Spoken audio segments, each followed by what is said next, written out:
Salut à tous, dans cette vidéo on va parler à nouveau smartphone, on va parler encore une fois du S9 Plus et du Pixel 3. En fait ce qui s'est passé c'est que suite à la mise à jour ici sur le S9 Plus d'Android Pie, donc j'avais repris le S9 Plus pour ma part, ma femme était toujours avec le S7 et donc il y avait beaucoup de choses qui ont été améliorées, hein. Je vous invite à aller voir la vidéo à ce niveau là, dont en particulier la photo, hein. L'application photo a été améliorée avec des modes, des détections de scènes qui vraiment apportaient un gros plus à ce niveau là, et des petites choses ergonomiques, le fait d'avoir maintenant le plein écran, des choses comme ça.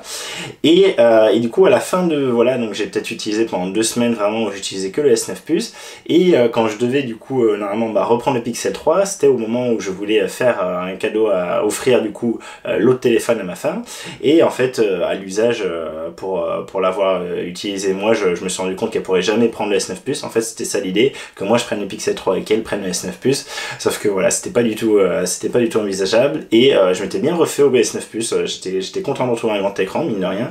J'étais pas content de retrouver la grosse taille, mais le grand écran oui. J'étais content de retrouver la prise jack, vraiment très content de retrouver la prise jack, très content de retrouver la carte micro SD. Et donc au final je me suis dit, ma femme aussi a fait beaucoup de photos avec son smartphone, sûrement plus que moi, c'est elle plus souvent qui prend des photos de notre fille. Le téléphone est plus compact, elle se sert pas forcément de la carte micro SD, elle se sert pas forcément du jack. Est-ce qu'au final c'est pas un meilleur plan que je lui file le petit à ma femme et que moi je garde le grand? C'est ce que j'ai donc fait. Donc là ça fait à peu près maintenant un mois, un peu plus d'un mois, un mois et une semaine, ou un mois et 2 semaines que du coup on est vraiment dans cette configuration là. Et donc en faisant le passage, donc, du coup évidemment en repassant du S7 ma femme au Pixel 3, je vais réinstaller les trucs, j'ai remis les machins, ses comptes Gmail, ses calendriers, des trucs comme ça. Et ça m'a refait voir, vu que moi je l'avais refait justement avec le S9 Plus, c'était vraiment très proche, et ça m'a refait voir des petits trucs, des petits détails qui moi en repassant sur le S9 Plus m'ont rendu fou, qui elle en passant sur le Pixel 3 l'ont rendu folle. Et donc c'est une petite vidéo pour vous donner voilà vraiment les 3 gros points qui me rendent fou sur l'un et l'autre des téléphones. Alors c'est des choses que j'ai déjà pu dire dans les tests précédents, mais c'est quelque chose que je vais vraiment vous réexpliciter parce que c'est quelque chose qui dans la vie, dans mon usage en tout cas personnel et l'usage de ma femme, on a vraiment ressenti et nous énerve beaucoup. Donc dans cette vidéo on va voir 4 gros problèmes, 4 choses qui vraiment m'embêtent et embêtent ma femme dans la vie de tous les jours, que ce soit elle de son côté sur le Pixel 3 ou moi sur le S9 Plus, et on va voir ce que fait l'autre, ce que fait l'un mieux que l'autre et vice versa. Et donc vous allez voir c'est des choses assez basiques qui moi me rendent fou qu'au XXIe siècle on n'arrive pas à avoir des choses aussi simples qui fonctionnent bien. C'est des choses que j'ai déjà pu mentionner dans les tests, mais voilà on va voir ça tout de suite ensemble. Le truc qui m'a rendu vraiment le plus dingue quand je suis repassé au S9 Plus, c'était quelque chose que j'avais déjà pu dire dans son test, mais voilà en le repassant du Pixel 3 au S9 Plus c'était flagrant, c'est l'application SMS de base du Samsung. Donc c'est l'application qui s'appelle tout simplement message, d'accord. J'écris un SMS, donc là typiquement j'ai un SMS, donc j'écris ce que je pense de Samsung, et vous voyez qu'ici en haut à droite vous avez donc le nombre de caractères qui restent et le nombre de textos en cours. Donc là il me reste 6 caractères dans mon 3e texto, donc normalement au-dessus de 6 caractères je vais passer à un 4e texto. Donc du coup je vais continuer à écrire mon SMS, donc d'activer ma data, conversion à MMS. D'accord.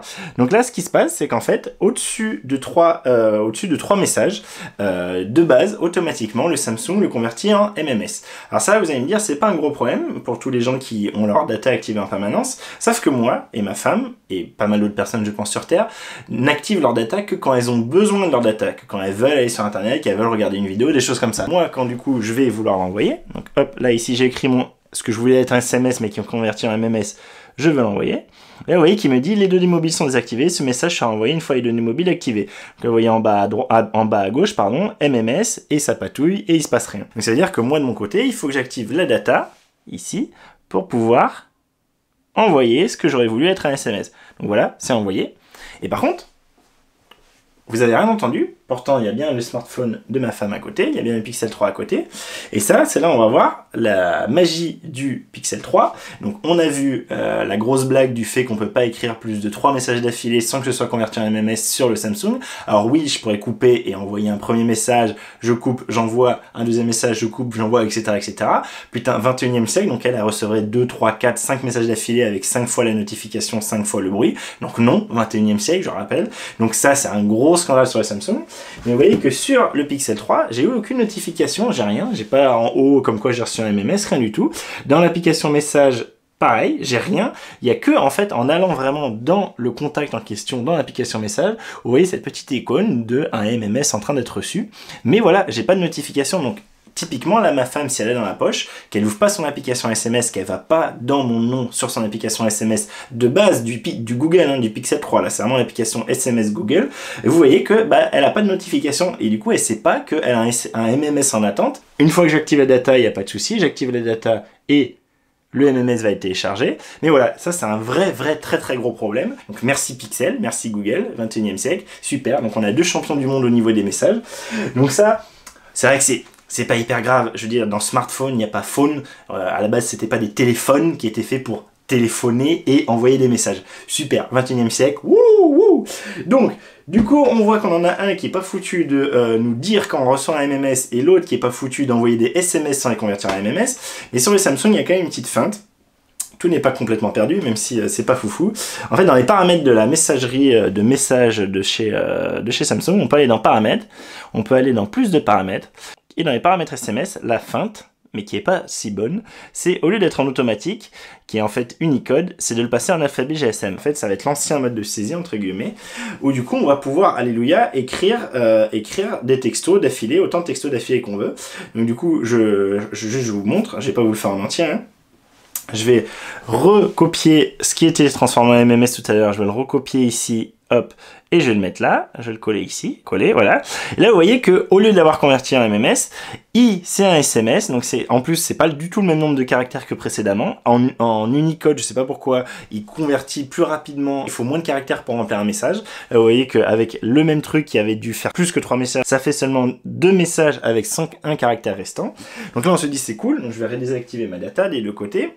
Donc là, heureusement, il y a Findus. Donc là, je peux écrire plus que 3 lignes de texto et l'envoyer. Attention, j'envoie. J'ai bien reçu du côté de ma femme, d'accord. Je vais mettre la notif un peu plus forte pour que vous l'entendiez mieux le prochain coup. Donc, du coup, elle a bien reçu, donc très bien, j'ai pu envoyer un SMS. Là où ça se complique, c'est que du coup, donc moi j'étais passé là-dessus et je me suis dit, bon bah cool, c'est bon, voilà, j'utilise l'alpha GSM et puis on s'en bat, voilà, c'est comme avant, tout va bien. Sauf que, la petite feinte, c'est que ce coup-ci, dans Alpha GSM, si je veux rajouter un truc ultra violent, technologie de ouf, un smiley, un émoticône, un emoji, je vais l'envoyer. Et là, il me dit, voilà, quand je vais envoyer mon SMS avec le smiley, il me dit, changez le mode de saisie. Dans votre mode de saisie actuel, il se peut que les caractères spéciaux tels que les emojis et les lettres avec signe diacritique ne s'affichent pas correctement sur l'appareil du destinataire. Pour résoudre ce problème, appuyez sur paramètres ci-dessous, puis définissez le mode de saisie sur automatique ou appuyez sur envoyer pour envoyer quand même.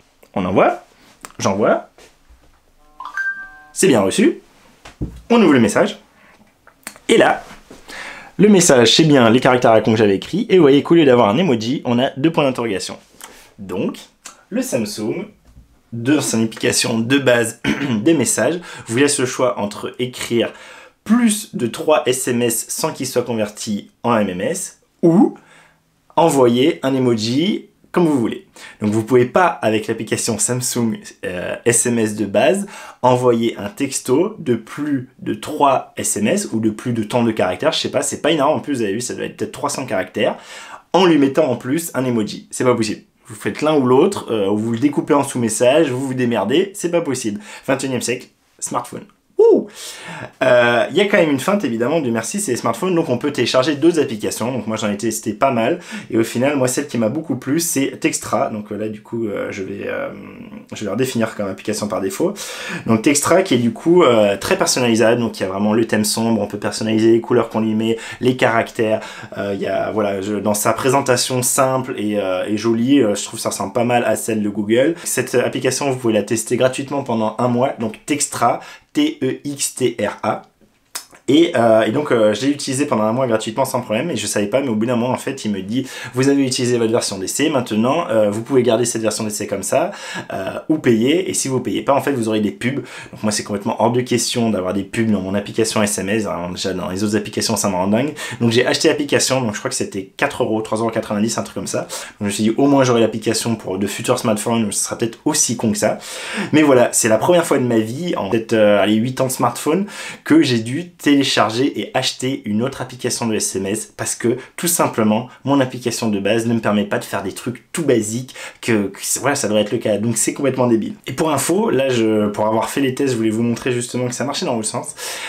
Textra fait exactement pareil que l'application Google, c'est-à-dire que si on m'envoie un MMS quand je n'ai pas la 3G d'activer, quand j'ai pas la data d'activer, et bien je n'ai pas de notification, donc je sais pas non plus. Et en plus pire que ça, donc là je me suis envoyé un MMS de l'autre côté, il me dit même pas, j'ai même pas ici en fait une petite icône comme sur le Pixel me disant qu'il y a quelque chose qui est en train d'arriver. C'est que quand je vais activer là, donc là je vous remontre, hein, voilà, ici vous voyez il n'y a rien qui me dit qu'il y a quelque chose qui est en train de patouiller, c'est que quand j'active la data que là ça arrive.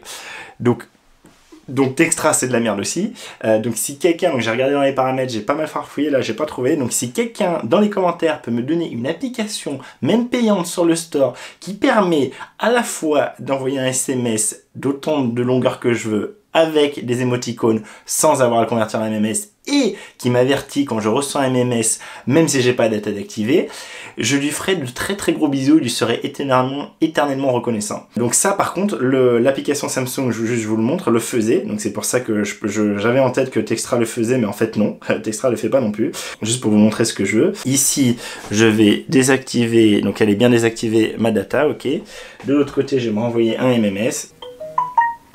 J'ai bien la notification, comme quoi ma femme m'a envoyé un MMS. Si j'ouvre du coup la notification, vous voyez ici on me dit qu'il y a quelque chose, il fait 582 kilooctets et qui va expirer à 20h54 le 30 mars. Il me dit bien en bas qu'il me manque quelque chose, que je peux le télécharger et que pour ça il faut activer la data.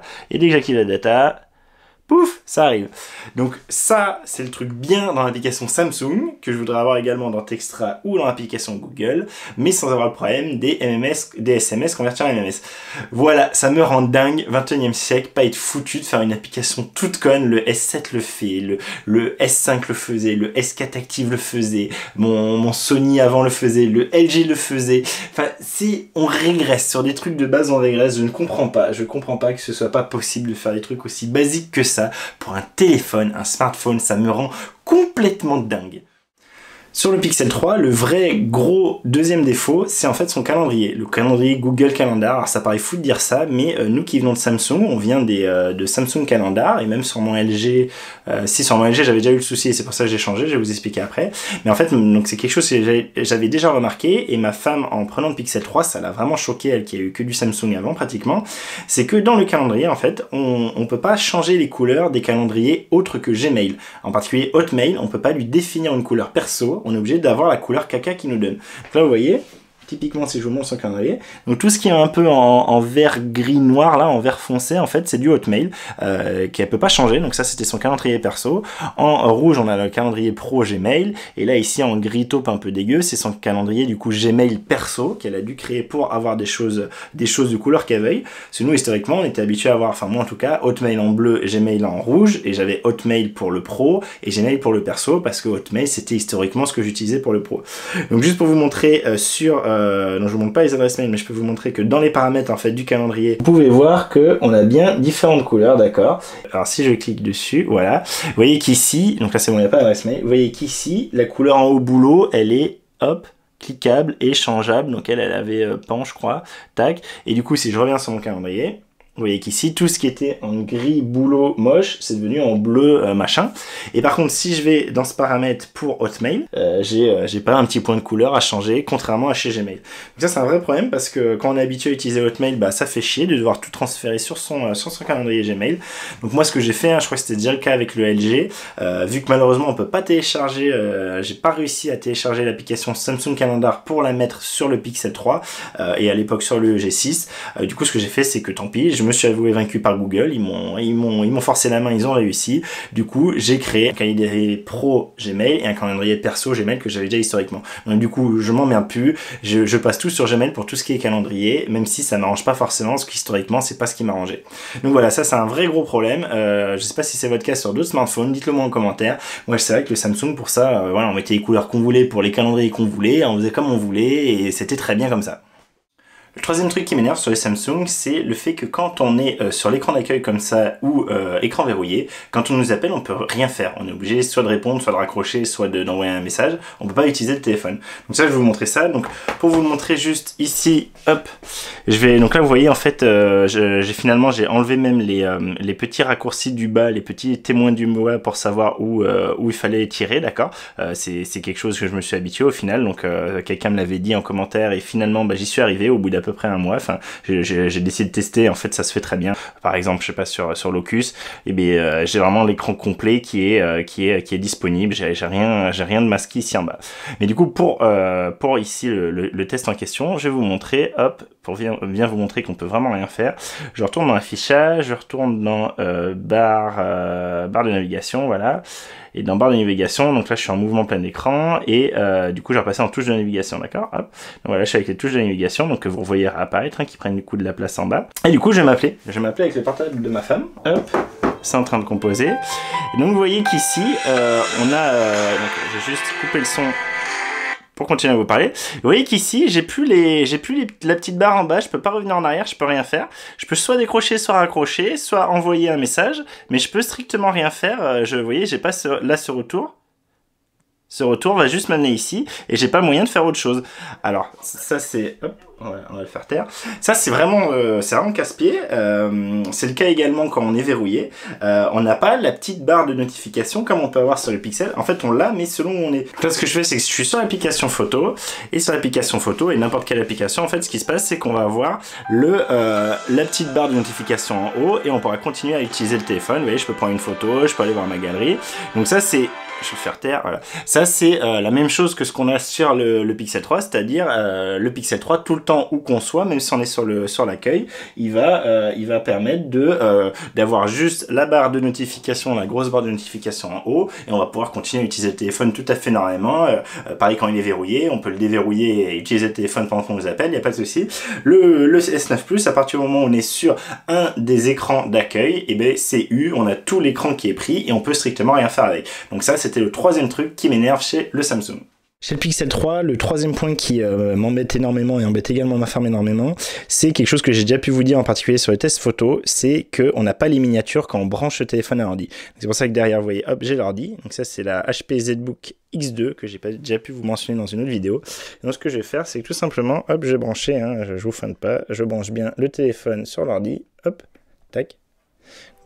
Voilà, donc le téléphone, ah oui, alors ça aussi, c'est un truc qui est très énervant, c'est que non seulement on voit pas les miniatures, mais en plus pratiquement à chaque fois, ici vous voyez, de base, ce que fait le téléphone, c'est que au lieu de se mettre en USB, en partage USB, il se met en rechargement, donc en charge via USB, donc il faut aller dans le truc de notification, cliquer, et ici marqué transfert de fichiers. Et ça, on a beau le faire là, il ne le garde pas en mémoire et systématiquement, ou pratiquement systématiquement, en plus des fois c'est un peu aléatoire, il faut refaire cette manip. Donc à chaque fois qu'on connecte, on doit redire que oui, on veut faire un transfert de fichiers, ce qui moi me rend dingue. Sur le S9 Plus, je lui ai dit une bonne fois pour toutes, et si je veux changer, je le fais, et ça garde en mémoire pour la prochaine fois, et je rechange. Mais en général, moi ce que je veux faire, c'est du transfert de fichiers, et donc voilà. Donc ça, c'est déjà un premier point. Et l'autre point, c'est que du coup, hop, donc je le mets là, hein, je vous le mets là pour que vous voyez qu'il est bien connecté. Donc ici j'ai ma souris, j'ai une souris Bluetooth à distance, hein, c'est pour ça, ce n'est pas de la magie. Et donc on va aller dans l'explorateur. Dans l'explorateur, on va aller chercher le Pixel 3 qui est ici. Donc là, on voit bien l'espace de stockage, donc il n'y a pas de carte SD, encore une fois, hein, c'est vraiment juste l'espace de stockage interne. On va aller dans DCIM, donc dans les photos, et on va aller dans justement caméra. Ok.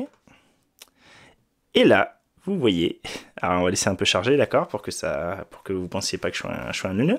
Donc là, alors ça je vous l'avais dit aussi, mais déjà on voit qu'on a plein de dossiers au début. En fait, tous ces dossiers, c'est les dossiers pour le portrait, pour le mode portrait. Quand on va dedans, en fait, on va avoir une photo avec le mode sans le mode portrait, donc sans le flou d'arrière-plan, et une photo ici. Et une photo la suivante avec du coup le flou d'arrière-plan mis à fond. Donc là je sais pas si vous le voyez bien, mais je vous le dis, ici derrière c'est beaucoup plus flouté, hein, sur les pots de fleurs par rapport à pas me l'afficher ici par rapport à là, vous voyez. Donc du coup, ça c'est pour ça qu'on a ces dossiers, sachant qu'après pour régler le faux d'arrière-plan, on le fait en fait directement dans l'application Google Photos du Pixel 3. Donc ça déjà c'est très chiant parce que quand on va copier nos photos, vous voyez, il faut aller chercher les photos de portrait. Donc vous voyez, c'est marqué ici portrait 00 portrait après le nom du machin. Donc il faut aller chercher dans chaque dossier, c'est-à-dire sinon on copie, on coupe tout, mais après il faut ouvrir chaque dossier pour sortir les photos des dossiers. Donc ça c'est super chiant. Après vous voyez que ici, vous vous rendez compte, déjà vous l'avez vu avant, mais on n'a pas les miniatures. Là, je les être ici en affichage, par exemple, très grandes icônes, on s'en fout, même en mosaïque, on devrait les voir, mais je vous le mets en très grandes icônes. Vous voyez qu'ici, il n'y a que dalle. On a juste les logos de fichiers de JPEG, mais on peut pas voir les miniatures. Donc ça, c'est un truc que j'ai cherché sur Internet, ça me rend complètement dingue, et je suis pas le seul, et effectivement, voilà, c'est comme ça, le Pixel 3 ne nous laisse pas avoir les miniatures. Alors, je sais pas si c'est pour un aspect sécuritaire du truc, mais c'est complètement con. À partir du moment où, de toute façon, il est déverrouillé et qu'on le branche sur l'ordi, on devrait pouvoir faire ce qu'on veut. Et donc ça, c'est une grosse tannée, ce que je vous laisse bien imaginer sur, ici, j'ai 302 éléments, d'accord, dans ce dossier, que quand je cherchais la photo d'il y a 3 semaines de ma fille qui a fait tel truc, et il n'y a plus qu'à tout copier ou à se rappeler de la date, parce qu'heureusement, donc, elles sont bien notées, comme surtout, en général, tous les smartphones, alors, IMG ou DCIM ou ce que vous voulez, ou directement la date, donc l'année, le mois, le jour, et après l'heure, donc ça, heureusement, quand même, c'est pas complètement débile. Mais donc voilà, pour retrouver une photo qui a 3 semaines, bon courage les gars, allez-y, je vous laisse trouver. Donc il faut tout copier, tout foutre sur l'ordi, et là on verra les miniatures apparaître, parfait. Et l'autre truc, donc on a vu, il y a le portrait, ici IMG c'est les images standards, mais on a également un troisième truc. Ah là vous l'avez pas parce que j'ai désactivé, mais ah si, là il y en a qu'une. Ici vous voyez que en plus des IMG, ici on a un MVMG qui est en fait pour Moving Image, ok. Donc c'est quand vous activez le motion, vous savez quand il y a le petit motion activé, et donc qui permet après de choisir une photo au milieu du tas. Mais comme je vous l'ai dit dans mon test sur l'aspect photo, c'est de la merde vu que c'est une photo toute petite de 2 mégapixels à tout casser, un truc comme ça. Enfin ça dépend des photos, mais ça c'est dans ces eaux là quoi. Du coup voilà, quand vous avez en plus le Moving d'activer, vous avez souvent donc la photo qui au lieu d'être en IMG et en Moving. Donc du coup ça fait que elle n'est pas dans l'ordre, c'est-à-dire que par exemple elle a été prise, vous voyez, le 2019-03-01, et donc moi ici, celle que j'ai, c'est juste avant, c'est la 2019-03-28, la date d'aujourd'hui. Donc vous voyez qu'elle n'est pas du tout où elle devrait être bien plus haut dans la pile, dans la liste, et donc quand on cherche des photos, c'est encore la tannée, ce qu'on sait jamais où et quoi.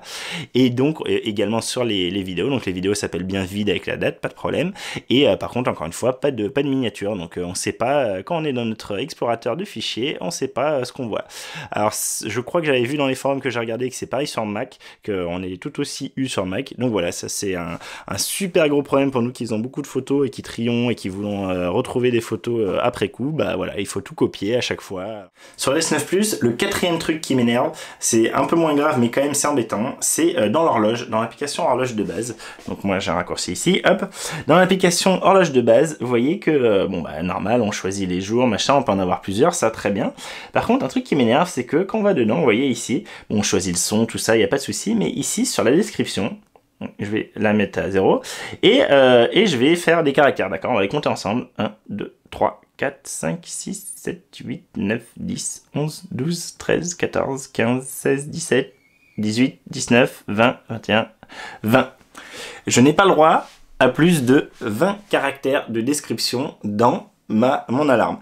Alors, c'est pas ultra grave, vous allez me dire, mais quand même c'est bien chiant. Moi souvent je me mets en fait un rappel, ou c'est un truc précis auquel je dois penser le soir parce que j'ai aucune mémoire et dès qu'on me dit un truc j'oublie. Du coup je mets un intitulé très précis pour me rappeler de ce que je veux, et bien là je peux pas mettre plus de 20 caractères, donc je dois écrire ça à l'arrache en SMS ou écrire un petit bout qui me fera rappeler au truc. Voilà, c'est pas gravissime, mais je trouve ça assez fou qu'au XXIe siècle on puisse pas mettre autant de caractères qu'on veut dans un intitulé d'alarme. Voilà, merci Samsung. Et côté Pixel 3, le quatrième et dernier truc qui m'énerve, c'est quelque chose que j'ai déjà dit plein de fois, qui fait partie vraiment des gros défauts de base à côté hardware du téléphone. C'est, alors on va dire c'en est deux en un, mais il y a d'un côté la carte micro SD, que moi je ressentais était un défaut, parce que moi je ressentais par exemple sur les cartes que je commençais à être un peu en galère, fallait que je choisisse ce que je mettais ou pas. Au niveau de la musique aussi, je faisais plus de tri. C'était pas gravissime, mais je sentais qu'à terme j'allais être limité, j'allais devoir faire plus de manies, pas devoir passer les trucs sur l'ordi, faire gaffe un peu, etc.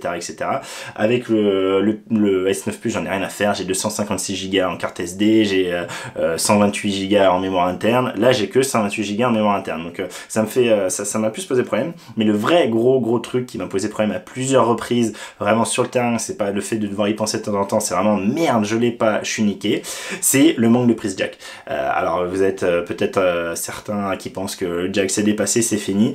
Moi je pense pas, je pense que le jack c'est vraiment le standard qu'on utilise en vidéo, qu'on utilise en musique, qu'on utilise partout. C'est une prise ronde qui tourne dans tous les sens, qui est universelle, qui marchait très bien. On avait enfin réussi à faire à ce que tous les téléphones l'aient, et il a fallu que Apple nous dise non, ça prend trop de place, on la dégage parce que voilà, le futur c'est le sans fil, etc. On peut très bien avoir du sans fil plus du fil quand on a besoin de fil. Du coup c'est un vrai problème. Donc deux exemples, enfin plusieurs exemples. Quand j'avais fait la vidéo sur le Pixel, j'avais oublié, enfin j'avais pris mon micro, mon Rode vidéo micro, et je pouvais pas le brancher parce que j'avais pas pris l'adaptateur. Donc j'étais sur le terrain, je voulais montrer le son et je pouvais pas, le son avec un micro externe je pouvais pas. Et ça m'est arrivé aussi donc avec des écouteurs, de pas avoir les écouteurs en USB-C, de pas avoir l'adaptateur et d'être niqué, du coup pas pouvoir écouter de la musique par exemple dans un transport. Et l'autre truc, encore un truc très basique, c'est dans une voiture, du coup, il y a un vieux poste radio, il n'y a pas le Bluetooth dessus. Du coup, on voulait mettre la musique de mon téléphone. Il dit bah pas de souci, de toute façon j'ai une prise, j'ai un câble jack, un double jack, du coup on le branche et puis basta. Et j'ai dit ah oui bah cool. Et évidemment j'arrive, merde, j'ai pas l'USB-C et j'ai pas le dongle, donc j'ai dans le cul, on peut pas écouter ma musique. Donc voilà, c'est des petits trucs un peu couillons, peut-être un peu dans le passé pour certains, mais voilà, la prise jack pour moi ça reste un standard. Je sais qu'elle risque de disparaître un peu tous les téléphones, moi ça me fait mal au cœur, et clairement elle m'a manqué à plusieurs reprises, et je suis très content de repasser avec une prise jack en standard, pas avoir à penser au dongle, pas avoir à oublier le truc, etc. J'adore l'USB-C, mais j'estime que l'USB-C n'est pas pour de l'audio. Très clairement nos micros, en tout cas pour l'instant, il y en a peut-être qui existent, mais c'est pas pour de l'USB-C. Si plus tard tous les standards, on va dire en musique, en vidéo, etc. passent en USB-C, pourquoi pas, mais actuellement c'est pas le cas. Actuellement la prise jack c'est le standard. Les casques audiophiles ils sont en prise jack, il y a une raison, faut arrêter de se pignoler. Donc voilà, ça c'était mon quatrième et dernier point qui est assez évident, mais qui vraiment a pu me casser les noix sur le Pixel 3. Vous avez vu également les 4 points qui me cassaient les noix sur le S9 Plus. À vous de vous faire votre idée, qu'est-ce qui est corrigeable ou pas. D'un côté, on va dire que là, bah, on a de l'hardware qu'on peut vraiment pas corriger. Là, c'est plutôt du software, même si l'aspect connexion, l'aspect réseau est pas corrigeable, quoi. On peut pas jouer dessus, malheureusement. Par contre, tout ce qui était application, bah voilà, vous pouvez changer d'application pour l'alarme, pour les textos, etc. Moi, ça me fait vraiment suer, surtout qu'avant, Samsung, leurs applications marchaient très bien. Avant, leurs alarmes, on pouvait mettre autant de lettres qu'on veut, par exemple. Les textos, ça marchait très bien. Voilà, il n'y avait pas de souci. Mais non, il a fallu, je sais pas, qu'ils fassent des mises à jour qui, du coup, rendent les trucs moins performants qu'avant. Moi, ça, je ne comprends pas. Je pense que tout ce que j'ai dit sur le S9 Plus ne sont pas corrigés sur le S10. Et si les personnes ont le S10, dites-nous dans les commentaires, est-ce que bah, l'application SMS est moins conne que ce que je vous montre, et est-ce que le réseau est mieux que ce que j'ai pu dire, ou est-ce que vous constatez la même chose, et voilà. Et voilà. N'hésitez pas à me poser vos questions. Là, normalement, c'est vraiment la dernière vidéo sur ces smartphones. Hein, c'est fini maintenant. Hein. C'est les smartphones que je garde. Et si vous avez des questions, du coup, c'est maintenant qu'il faut nous poser dans les commentaires en bas. N'hésitez pas à liker cette vidéo si elle vous a plu, à la partager et à vous abonner hein, si vous n'êtes pas abonné et que ce genre de contenu vous plaît.